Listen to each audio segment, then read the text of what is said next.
dictating the wrap-up on the Butcher Benton package. I'm Lieutenant Dick Chason. This hadn't been a routine case, and to find the answer, I've had to put a lot of little pieces together. It began on the day most cases can be called closed. It was the day before the butcher was to be executed. He was visited by his attorney, Paul Lowe, in the death house. It was at this first meeting the Butcher Benton case took its first switch.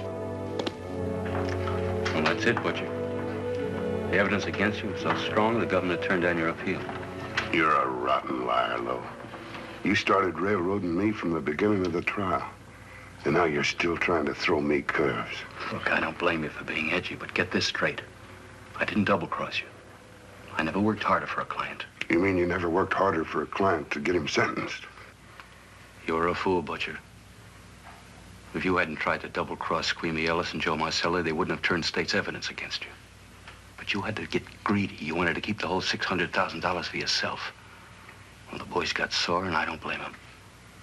It was all your idea. You planned the whole job. You hired us. When you found out I'd staged the money, you decided it was time for me to die. You got those two crumbs to turn state's evidence on me. You stinking rotten mouthpiece. We both know that isn't true, Butcher. Now, look, what's the sense in not giving me the money? It's not going to do you any good. Well, I'll have the satisfaction of knowing that none of you three crumbs are going to spend it. What about Eva? Don't you owe her something? You tell me where the money is, I'll see that she gets your share.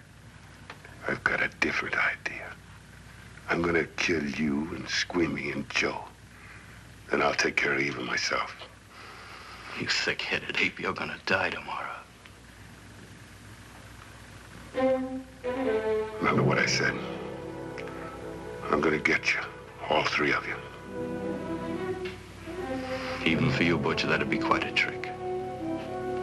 So long, dead man. Remember what I said. I'm going to kill you, all three of you.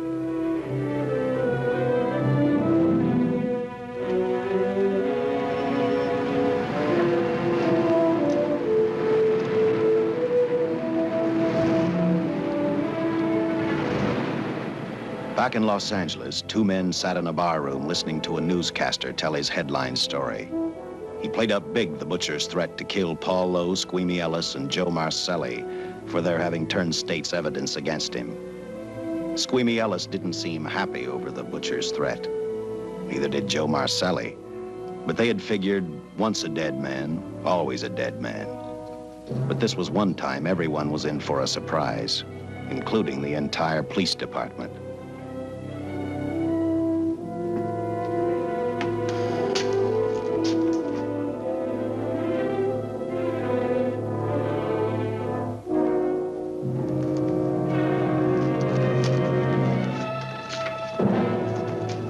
Seen the headlines, Captain? Teletype just came in from San Francisco. Butcher's execution is set for 5 o'clock this afternoon. And like the newspapers say, he still refuses to talk about that stolen money. Well, I still have hopes of coming up with something. That's what I dropped by for, Dick. With Butcher's execution, the department's marking it case closed. That means you'll be reassigned. I've spent a whole year trying to break this case. As far as I'm concerned, Butcher's death is just the beginning. Of course, I can't prove it, but I think that Paul Lowe was the top man. And even though I have to keep working on it while off duty, I'm going to get Lowe, Squeemy Ellis, and Joe Marcelli. Okay, Lieutenant. Officially, I've taken you off of the case. Unofficially, I wish you luck. Do me a favor. Keep me posted. Will do. Thanks, John. I headed for Eva Martin. She worked in a local burlesque house. I'm a cop, and my job is to ask questions and get answers. So I decided I might as well start again with her.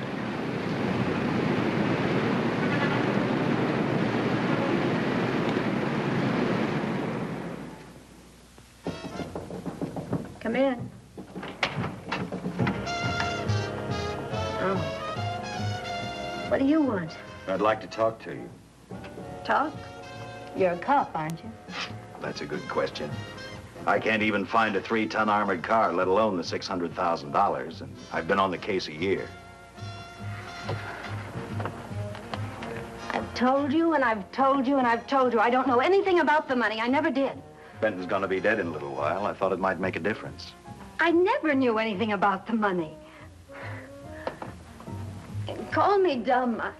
I didn't even know Charles was in the rackets until the trial. Now, take it easy, kid. You're on, Eva.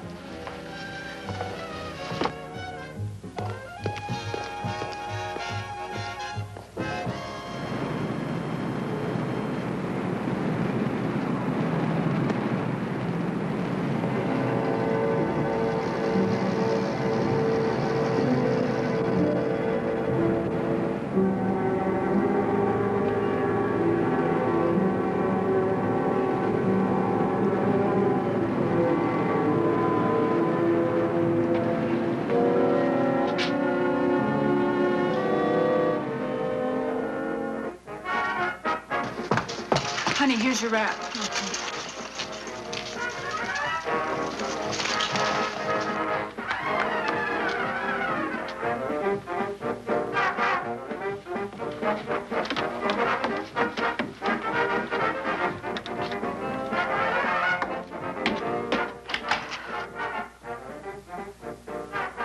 A few moments ago, Butcher Benton, without revealing the whereabouts of the $600,000 stolen in the armored car holdup, paid for his crimes against society in the gas chamber at San Quentin.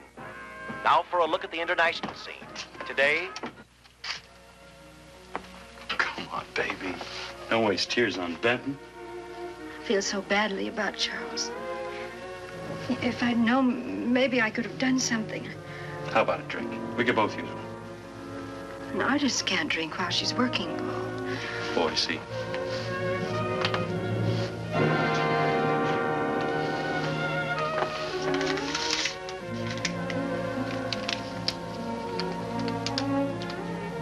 What's that? Well, now what's the matter? It's a message from Charles. He told me to open it if he died. Finale, Eva. All right. How about a steak after the show? No, thanks. Not tonight, Paul.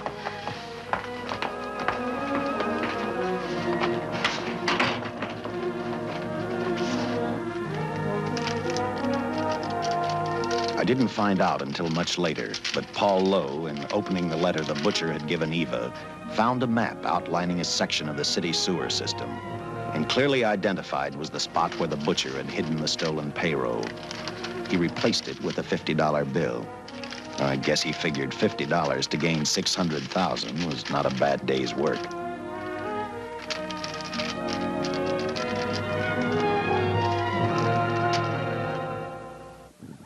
And a few hundred miles away in San Francisco, the case took another switch, which turned the next 72 hours into one long, hideous nightmare.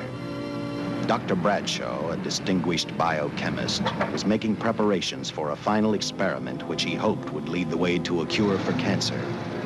He'd been successful with laboratory animals. The last step called for a human body. And Dr. Bradshaw's assistant quickly made a deal with a local mortuary and returned to the laboratory with the dead body of Butcher Benton.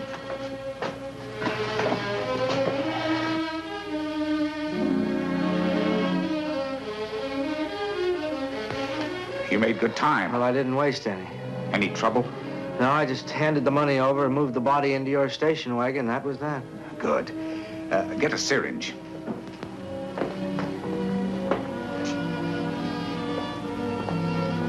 He's in good shape. Well, I hope so.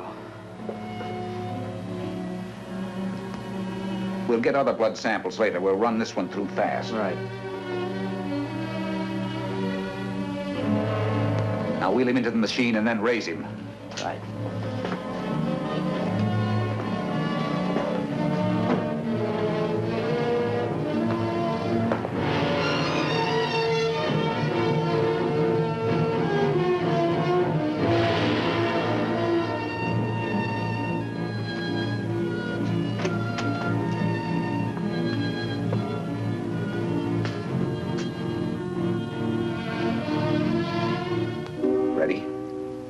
You mean you're going to give him 287,000 volts? Yes, yes. I'll get the fluoroscope set. We'll check with that before we start dissecting. Turn off the lights.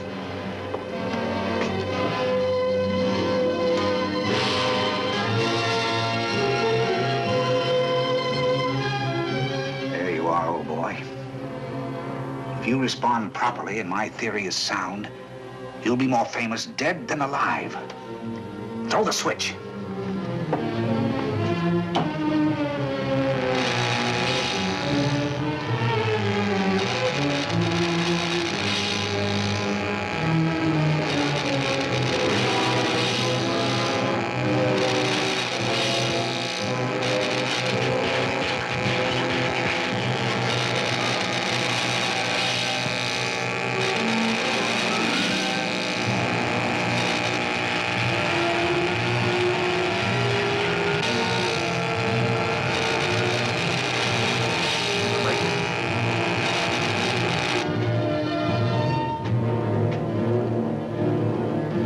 I thought I saw a pulsation of the heart.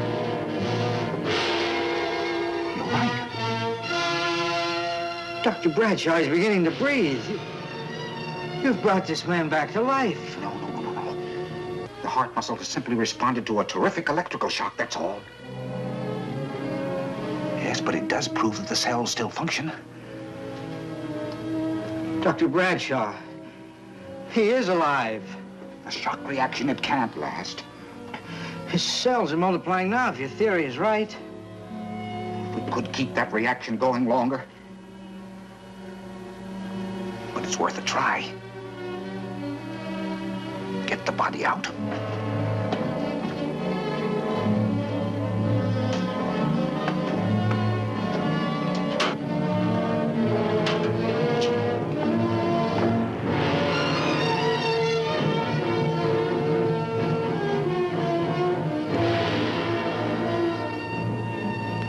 Get some adrenaline from the supply room. Some amyl nitrite, too.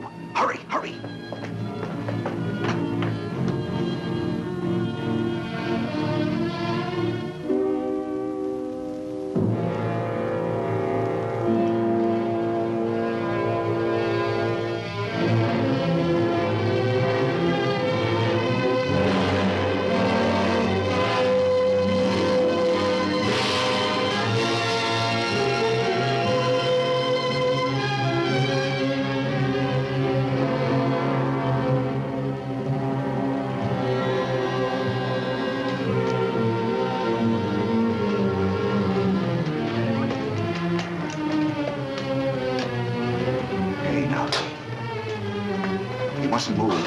Your heart can't stand the strain.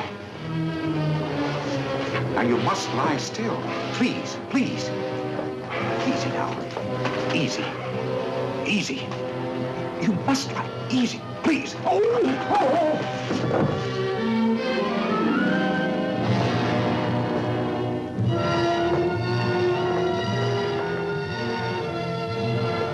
Dr. Bradshaw's experiment had given life back to the butcher. He tried to talk, but the electrical voltage had burned out his vocal cords. Yet it hadn't destroyed his brain. He knew who he was. He knew who he hated.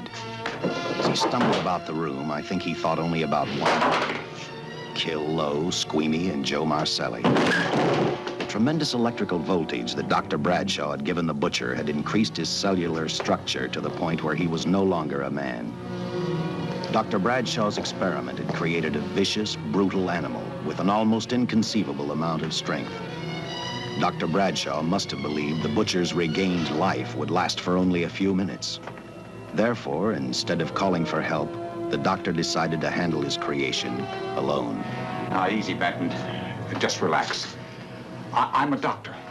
I want to try to help you. Do you understand me? You're in my laboratory. The execution was carried out and you were declared dead. I tried an experiment on you and brought you back to life, although I didn't intend that. Now, you've had a great shock. Now come and sit down. Now, be quiet. Now, come and sit down. Take it easy. That's the boy.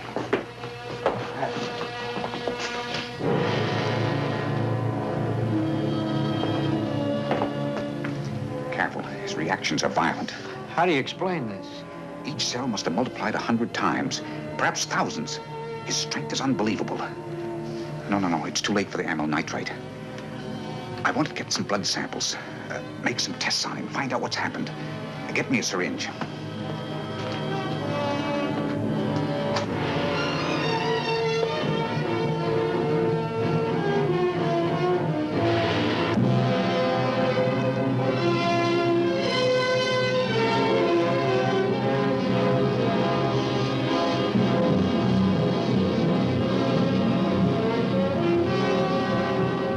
Why won't the needle penetrate the skin? Tissue must be nearly a solid mass of cells. How are we going to get the blood sample? Surgically, perhaps.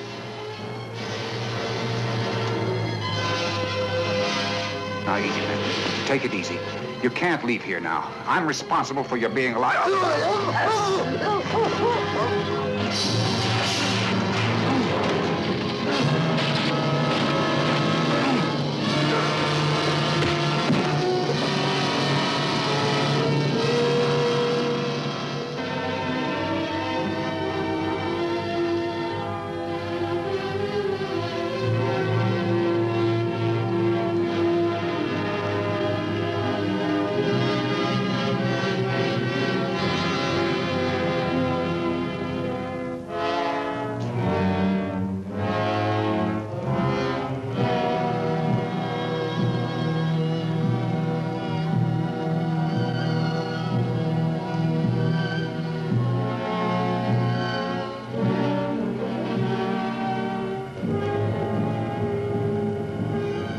Towards the end of this case, Captain Lauder and I found out the doctor and his assistant had been murdered. But I'm getting ahead of my story. The butcher didn't know how he had been brought back from the dead, and he didn't care. All he knew, he was alive. Then this monster-made man started thinking about Los Angeles.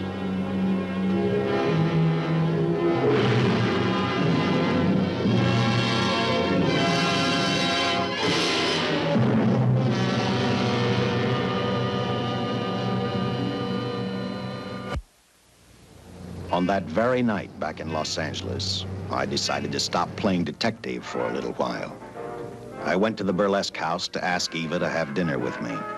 After all, the butcher was dead, and if I got lucky, sooner or later, I figured Paul Lowe would lead me to the stolen payroll. In a way, that possibility made me even feel better. It's not fair to watch the show from backstage. Next time, I'll pay admission. I take it by that remark you like my routine. Yeah, you're pretty good. What I can't figure out, though, is why you stay in a place like this. It shouldn't be hard for someone like you to get a job in a class spot. If you weren't a detective, I'd be willing to bet with a line like that your next remark would be, how about dinner? Well, not exactly dinner, but a hamburger might be a good idea. If you're asking in an official capacity, I can't say no. I'm off duty. For the past 6 months, all I've ever called you is Lieutenant Chason. Do you have a first name? Uh-huh. Dick. Give me 10 minutes for a quick change, because you just made yourself a date, Lieutenant. I mean, Dick.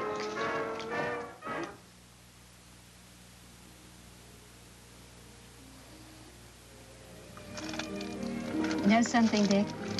I haven't had a hamburger in the front seat of an automobile with a guy in a lot of years. Well, from now on, we'll do it more often.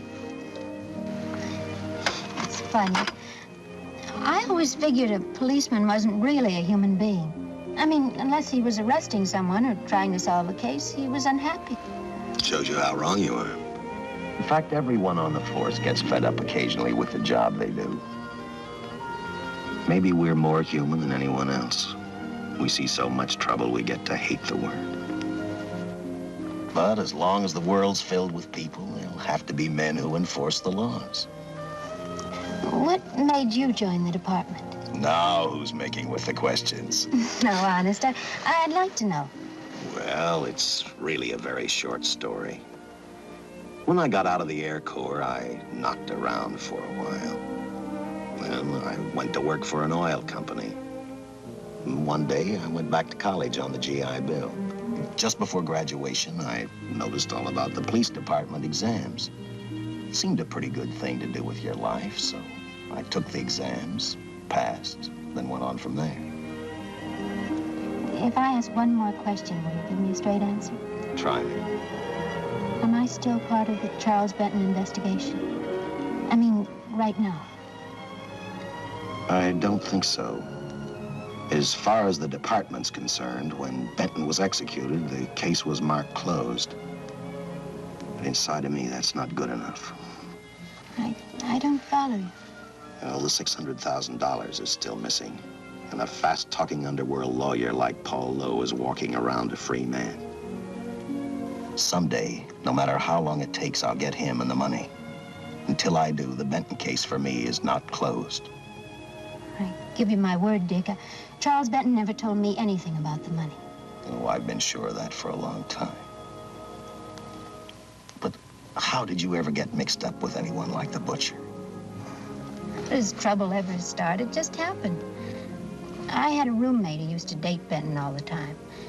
One day she packed and left for Chicago. Benton carried a torch for her, and he used my shoulder to cry on. First thing I knew, we were having dinner together, and a few weeks later, I was labeled by the police as this #1 suspect and Benton's girl, but it was never like that. I made only one mistake. I felt sorry for him. You mean, until he was arrested for the robbery and the killing, you had no idea how he earned a living? I know this is going to sound crazy, but I only went out with Benton a couple of times, and all we ever talked about was Madge, my old roommate. The last time I saw him, he tried to get too friendly, and that's when I told him he had the wrong girl. But like I said, I'd already made my mistake. What about the burlesque house? How do you two fit together? You sound like a lot of other people. I left a small town a couple of years ago because I won a beauty contest, and the first prize was a screen test. Da, da, da, da. After which, nothing happened? That's right.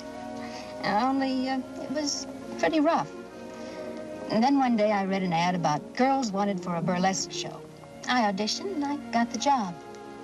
You know something? It's like any other job.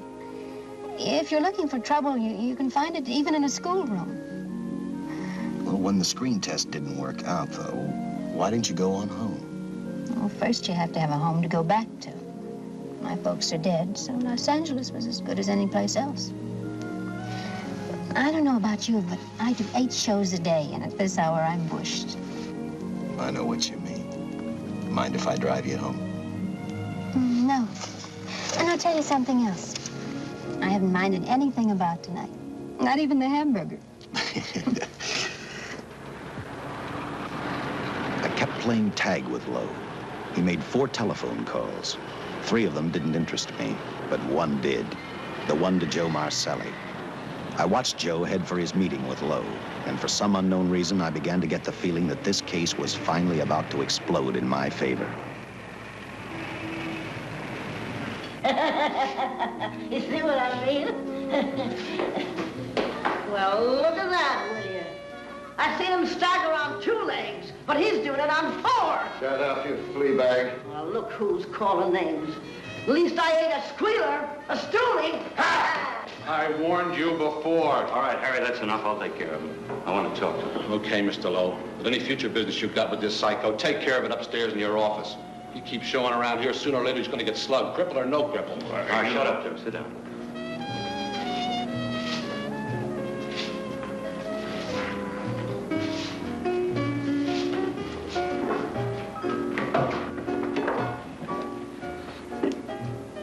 I need a shot, bad. You'll get one after I've talked to you. You sober enough to understand? Yeah, I run out of dough. No wonder. Look at you. You used to be the best torch man in town. Now I don't think you could crack a safe if you knew the combination. No jobs. Nobody wants me since I turned states on Benton. That's your doing. You talked me into it. All right, quit crying. I got a job for you. If you can stay off that stuff long enough. You know I can if I've got a job. How much? What is it? It's $2 grand in it for you. Where? Right near where he pulled the job. Interested? $2 grand ain't much out of 600,000. There'll be other expenses. Besides, that money's plenty of it. Now, you want it or do I get another boy? I'll do it. How soon do you want me to go to work? Set it up for tomorrow night. Call me before noon. I'm going to the races. 1. And that's all. The job's over.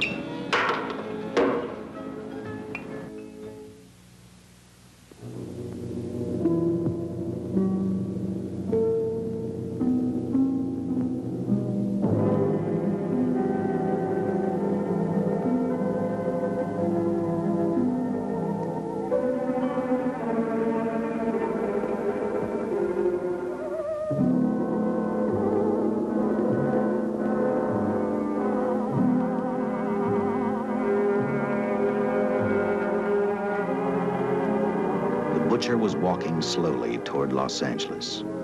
He'd traveled through wooded hills to prevent being seen by anyone. Finally, he came to a quiet road. He stopped to get his bearings. And then he saw her. He saw something else. An automobile. For the butcher, that rang a bell. With a car, he knew by the next afternoon he'd be in Los Angeles in plenty of time to catch up with the 3 men who had double-crossed him.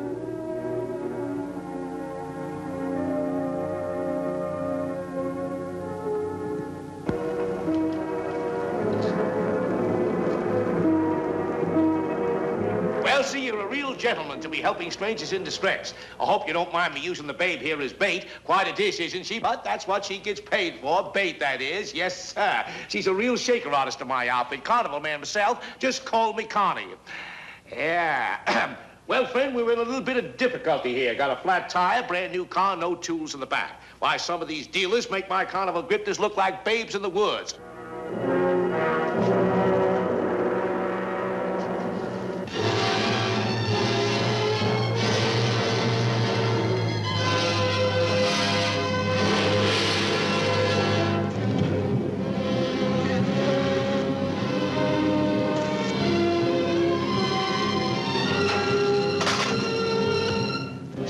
Holy.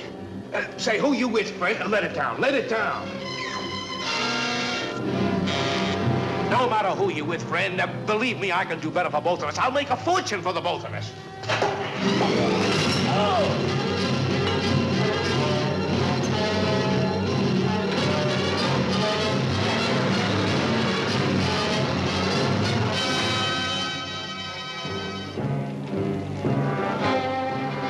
An hour later, the San Francisco Police Department sent out an APB. Squads were sent to various parts of the countryside.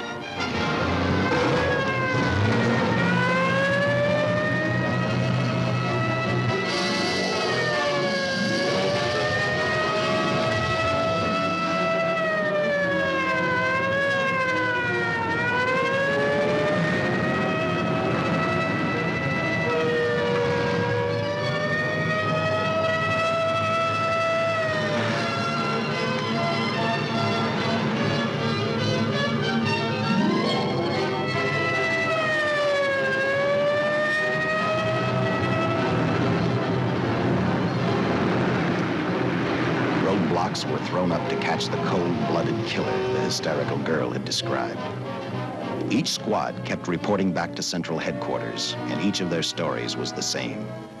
So far, none of them had spotted the car the killer was driving. Orders were given to shoot to kill, because from the girls' further accounts, they realized they were dealing with a maniac.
I trust that this information will answer all of your questions. If I can be of any further service, let me know.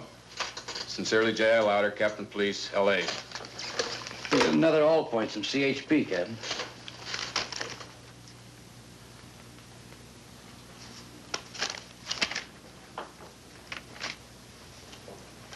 These reports sound like they come from a bunch of loonies. You sure do. There it is. Sergeant. Yeah. I want Lieutenant Chason to look these over as soon as he comes in. All right, Captain. The next morning, I read the stories of the brutal murder of the 2 police officers. I also read the witness's statement about the bullets having no effect upon the killer. I felt sorry for the witness, and I thought about how easily a person's mind can become confused when suddenly they receive a brutal shock. I didn't believe a man existed who could not be stopped by a slug from a .45. Good morning, Captain.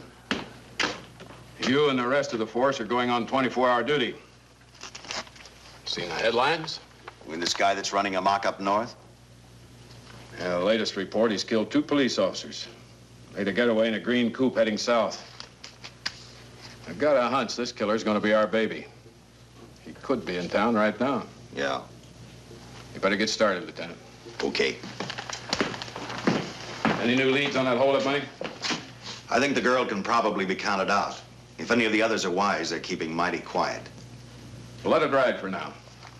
The whole force is going to be on the spot until we catch this killer. Newspapers will have a field day.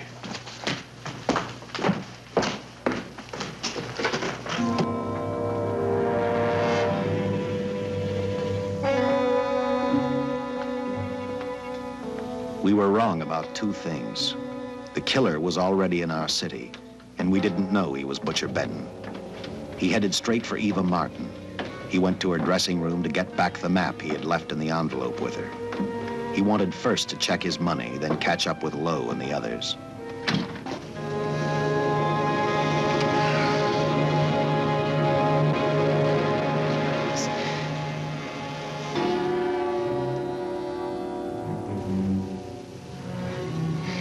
Can't be. But you do look like him. Only different somehow.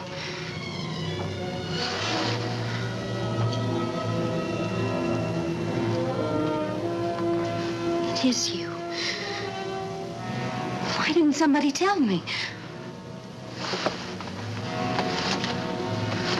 What's happened, Charles? Those look like bullet holes. Are they?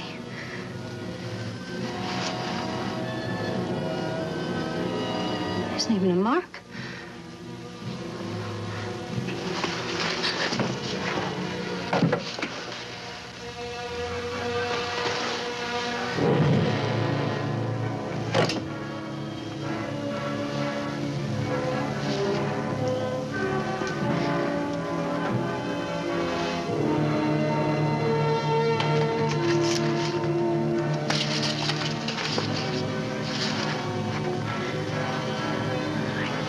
I opened it like you told me, and I found the $50. I didn't know why you left him. Paul didn't know why he was here.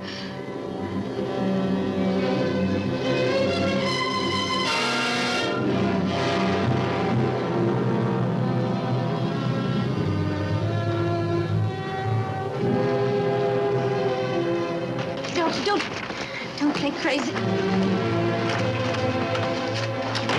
The name of Paul triggered his hate. He left her dressing room and started for Squeemy Ellis and Joe Marcelli's place.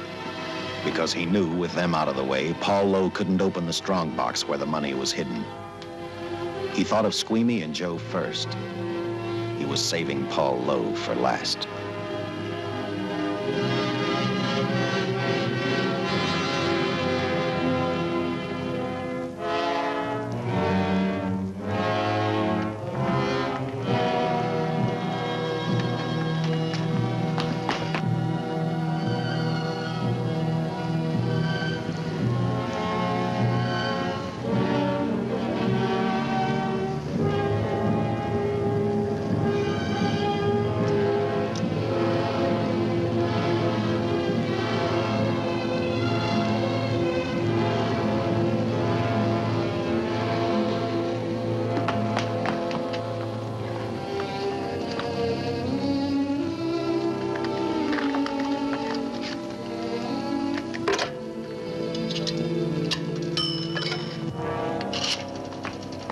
Eva, can I borrow your eyebrow pencil?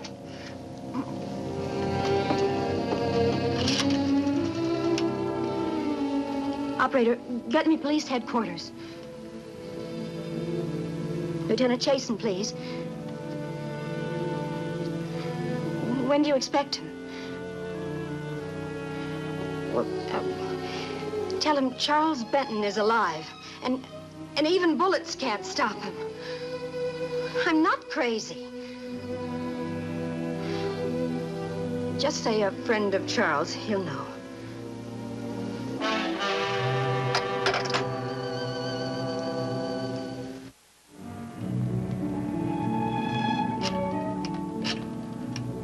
After leaving a message for me, Eva telephoned Squeemy Ellis. She tried to tell him the butcher was alive and on his way over to kill him. Squeemy didn't believe her, and in a way you couldn't blame him. Who in their right mind would believe a man had returned from the dead? What Squeemy actually believed was that the butcher, before his execution, had hired a killer to carry out his threat.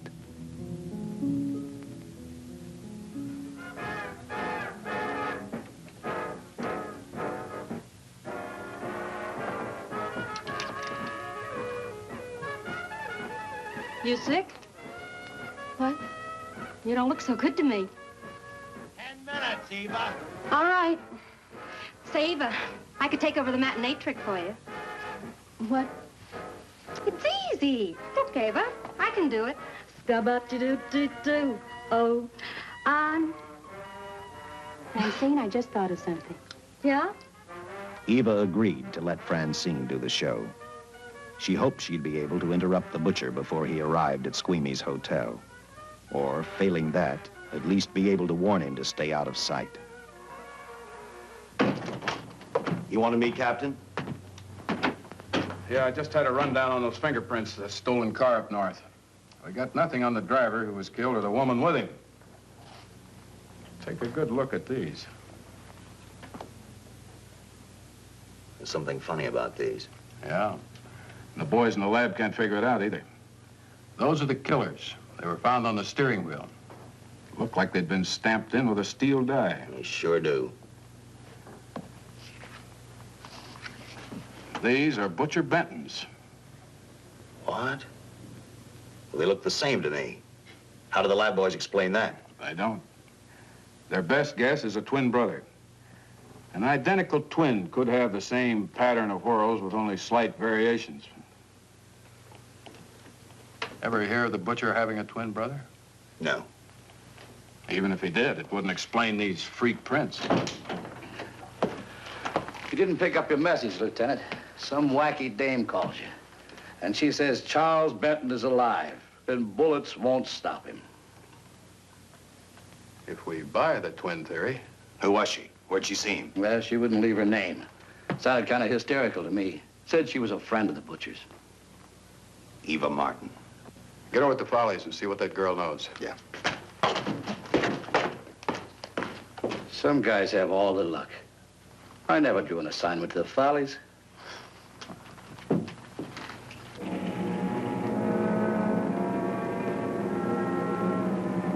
Meanwhile, the butcher headed for Squeamy's hotel. He didn't seem to be in any particular hurry. Actually, he seemed like any normal person, on his way to work or on his way home.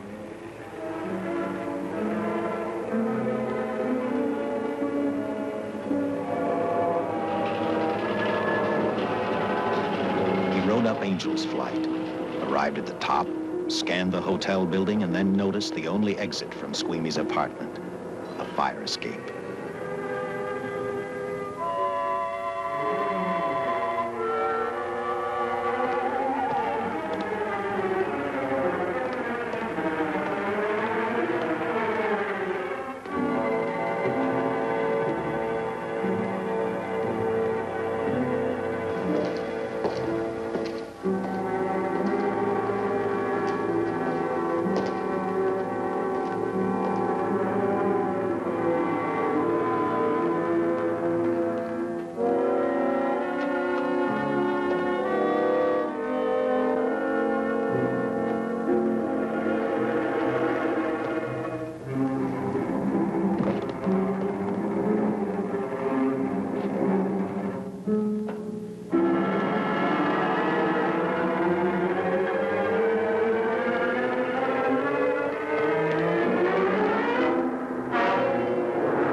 Butcher was figuring his next step.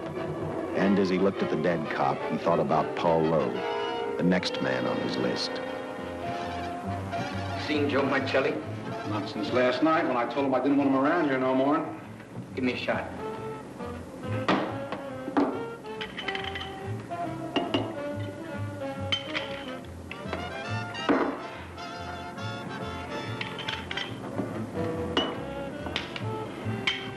Look, I need help. Just found out that Benton's hired a killer to get me. He's after Joe, too. Well, then drink up and get out. I don't want no trouble around my place. You're a real pal. Drink up and get out, I said.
Operator, get me the police.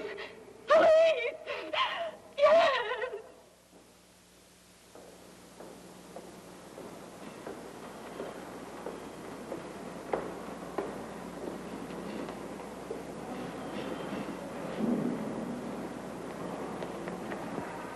What's happened? A guy named Squeemy got thrown from the 5th floor. He's deader than a mackerel. Customer of mine. You mean Squeemy Ellis? Yeah, that's it. Just Squeemy. No one else was killed. Ain't one enough?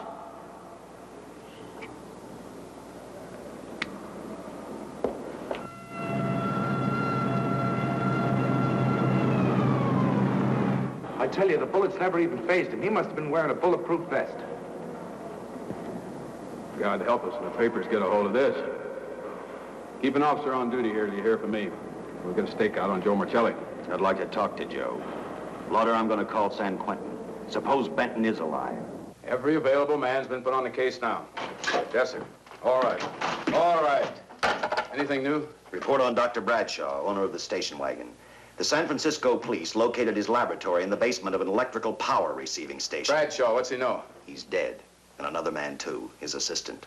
The lab is a shambles. But now we're getting some action from San Francisco. Benton's body never arrived at the mortuary where it was supposed to go. An attendant there finally broke down, admitted he picked up some quick cash by handing the body over to a man he was unable to identify. The man was driving a station wagon. Blast it, man. The chief's on my neck, and the commissioners are on his, and the mayor's on theirs. Now, am I supposed to tell them that our killer is a dead man? They found a notebook in Bradshaw's lab. It ties his experiments in with a Professor Dwiggins at Caltech. I hope to hear from Dwiggins soon. Captain, report from the valley on a hysterical woman. Reports the presence of the killer. There's the location. Let's go.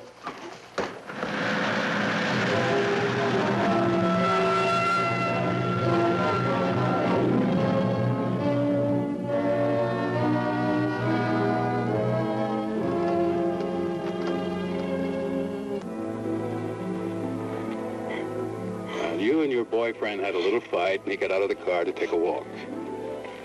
You noticed that he walked down toward the sump area in the direction where you'd seen those lights a short while before. What happened then, miss? Please try to tell us. Well, I just sat there a few minutes, I guess. I was pretty mad. Then there was a loud crash, like heavy metal, sort of, from down here. I got out of the car to get a better look. I heard Jimmy cry out something. I couldn't make out the words. Then down here, in a patch of light, was Jimmy. And coming toward him was this man. Big man. Lifted Jimmy up over his head like he didn't weigh a thing. Jimmy screamed. Just once, before he broke Jimmy's back. I heard it snap that far away. Then I started running till I found this house. They let me use the phone. Thank you, mate. We'll see that you get home right now. O'Malley, see that the young lady gets home all right. Paul Lowe, while driving to his office, heard a radio commentator report the murder of Joe Marcelli. And what shocked him most was when the broadcast identified the killer as possibly being the butcher. Lowe headed straight for Eva Martin at the Burlesque Theater. Oh, you gave me a start, Mr. Lowe. What are you doing here? Where's Eva? Oh, I'm taking her place. I'm going to wear her costumes. What's it to you? I asked you, where's Eva? Hey, don't get physical. Well, watch your tone of voice, Buster. I told you. Little Eva isn't here. I could see that for myself. Where is she? She's at police headquarters. That's where she is. Yes, sir. No, sir. Captain Lauder is still with the mayor. The killer dropped out of sight. He was last seen in the Hollywood area. Yes, sir. We know he's dangerous. Every angle's being covered. Yes, sir. I'll tell him.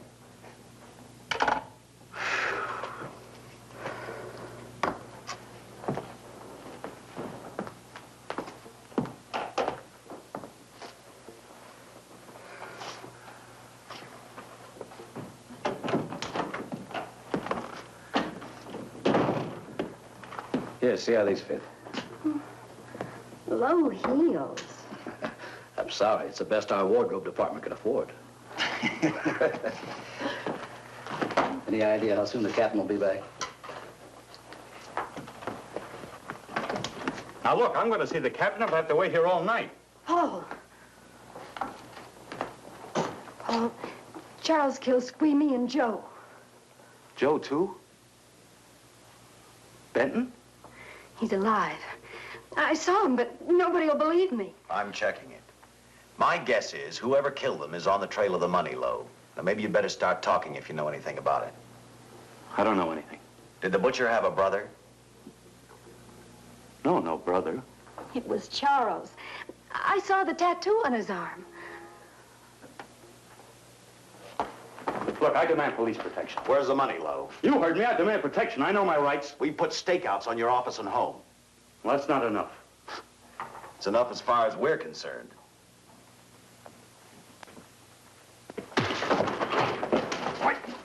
Now you gonna book me, Sergeant? Then throw away the key.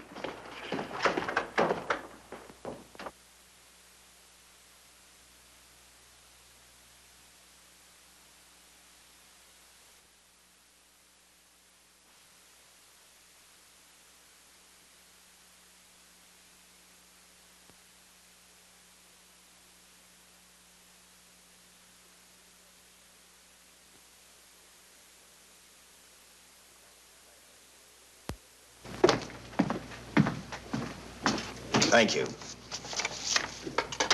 Come up with anything yet, Dick? Oh, we've checked every hotel, motel, and rooming house in town. We've run a cross-check on every hangout Butcher ever used. Net results, blank. This is incredible. We not only discover a dead man turned killer, but it's beginning to look like he plays ghost, too. He's somewhere in this city, and if we have to take it apart brick by brick, we've got to get him. I may be way off, but I think Paul Lowe could tell us a lot. Maybe. It's a cinch he's not going to. Well, suppose he had no alternative. You better grab some coffee. Your mind's beginning to play tricks on you. No, now, wait a minute. When Lowe came to us for police protection, it was because he was scared stiff the Butcher would add him to the list of Squeemy Ellis and Joe Marcelli. Go on. It figures, too. When he slugged the sergeant, he knew we'd book him right away. Oh, this Lowe's a pretty cute character. But we can play the same game. You mean we'll threaten to release him? Well, not exactly. You tell him you realize that he was excited, that throwing the punch was accidental. Tell him we're not going to make a charge, that he's completely released. Lieutenant, you know we can't do that.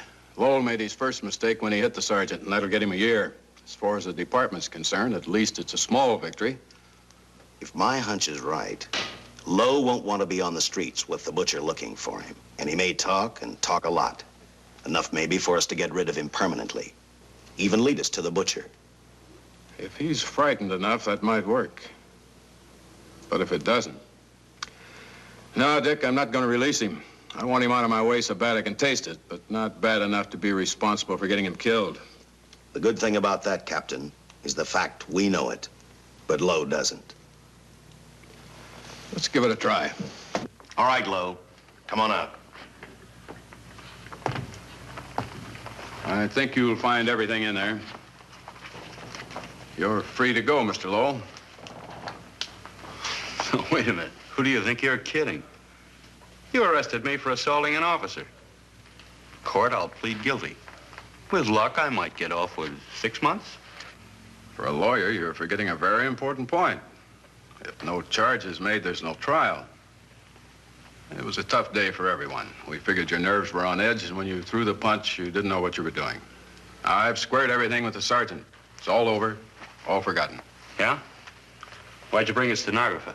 Simply because I wanted a record of our conversation at the time of your release. Okay, Lowell, let's go. Oh, wait a minute.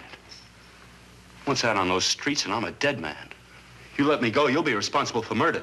Oh, come off it, Lowe. You're imagining things. You know the Butcher threatened to kill me. You set me free, he'll do it. Well, that's just a risk we'll have to take.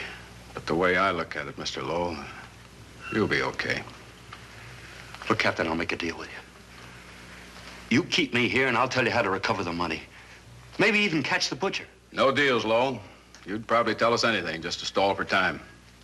Come on, let's get out of here. Now, wait a minute. All right. I'll tell you the truth. Start taking this down. I, Paul Lowe, hired Butcher Benton, Squeemy Ellis, and Joe Marcelli to pull off the armored car holdup. And then Lowe continued with his confession. He told us about finding the map. He showed us the exact location of where the Butcher had hidden the stolen payroll. And he gave us a most important answer. The explanation as to how the Butcher was able to elude detection. His means of escape was the sewer system beneath our city.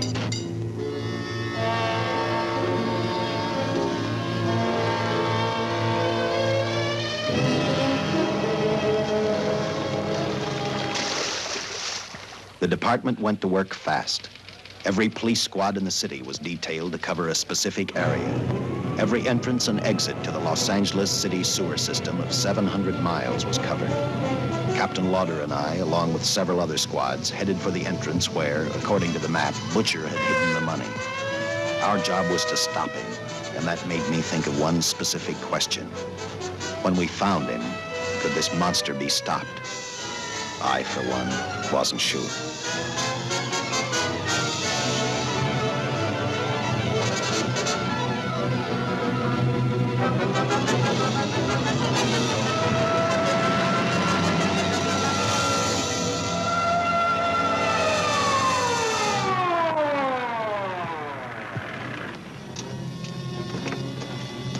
Everything all set, Lieutenant? City engineers mapped out each possible exit. A squad of officers are spotted at every point. If the Butcher can be caught, now's the time. Well, after I talked to Caltech, I called on the fire department for a little help. The professors thought a flamethrower might stop him. Flamethrower? I suppose their boys have had a chance to join our squads by now. I see we have one with us here. Have you thought about what'll happen if this doesn't work? No. I've been praying too hard that it will work.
This is where we split up. I'll go straight ahead.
If this map's right, we're off our course.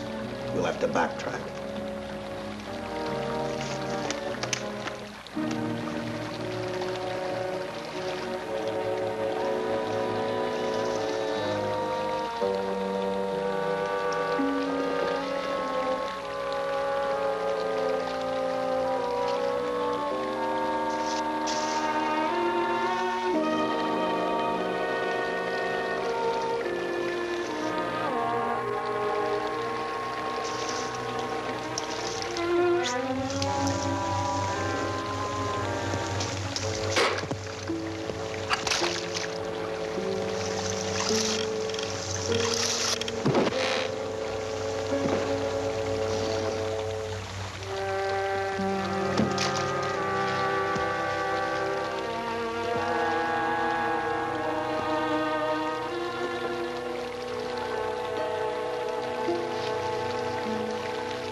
And the tremendous shock of electricity that brought the butcher back to life destroyed him. The $600,000 stolen in the armored truck robbery has been recovered. Case closed. Well, here are the scientist's comments for your records. I had to fill in a few spots with my own guesses, but I guess that's about the size of it. Did you get any sleep? Oh, some. Not much. How's the girl today? Well, I called the hospital about an hour ago. She'd gone. Gone? Where? Well, she told him she was a working girl and that she'd been away from the job too long already. Quite a girl. Yeah. Say, how about that time off I've got coming? 48 hours, beginning right now. Get some rest, Dick.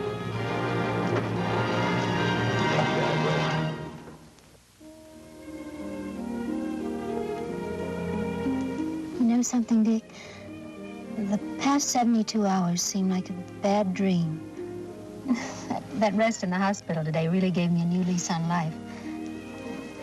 Now that it's over, I can't believe it actually happened. The important thing is to remember, it is all over.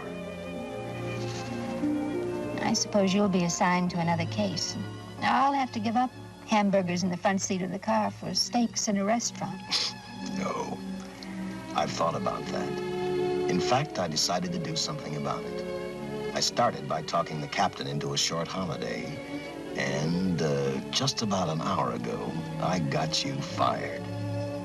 What? What did you do that for?